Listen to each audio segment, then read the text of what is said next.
পদ্মা মেঘনা সহ দেশের 5টি অভয় আশ্রমে মাছ ধরায় নিষেধাজ্ঞা চলছে। নিষেধাজ্ঞা মানতে অভিযান চালাচ্ছে আইন শৃঙ্খলা বাহিনী। এ বিষয়ে বিস্তারিত জানাতে চাঁদপুর থেকে আমাদের সঙ্গে সরাসরি যুক্ত হচ্ছেন সহকর্মী শরীফ চৌধুরী। শরীফ, নিষেধাজ্ঞার সময় আইন শৃঙ্খলা বাহিনীর অভিযানের বিষয়ে বিস্তারিত জানাবেন। মারপি, আপনি যেমনটি বলছিলেন, আসলে এখন চাঁদপুরের 70 কিলোমিটার অর্থাৎ মতলবের উত্তরের 60 নং থেকে হ্যাংচরের চরবড়ি পর্যন্ত নদীতে এখন শুনশান নীরবতা।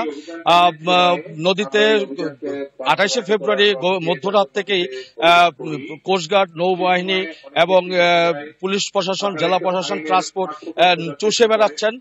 তবে এখন পর্যন্ত কোনো অভিযানে কোনো জেলে বা জাল আটক হয়নি। এদিকে আরেকটি কথা বলে রাখছি যে এই 4 মাসে, এই 2 মাস অভিযান চলাকালীন জেলেদেরকে 4 মাসে মানে অভিযানের আগের মাস এবং অভিযানের পরের মাস অর্থাৎ 4 মাসে 160 কেজি করে চাঁদপুরের নিবন্ধিত 40,005 জেলেকে চাল দেওয়া হবে। যদিও এখনো চালগুলো বিতরণ শুরু হয়নি। আগামী 15 ফেব্রুয়ারির মধ্যে চাল বিতরণ শেষ করতে হবে, এমনই নির্দেশনা।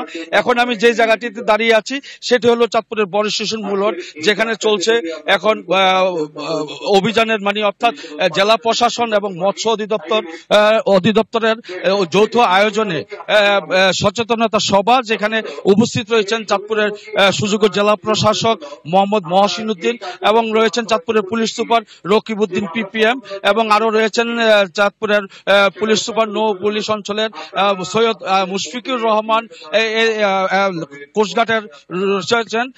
আমরা সেই এখান থেকেই এখন বিশাল একটি র্যালি বের হবে, নদীতে নৌ র্যালি বের হবে কিছুক্ষণের মধ্যে। এই আলোচনা শেষে আমরা নৌ র্যালিতে অংশগ্রহণ করব। তো এই ছিল চাঁদপুর থেকে আমার কাছে সর্বশেষ। মারপি, ধন্যবাদ আপনাকে।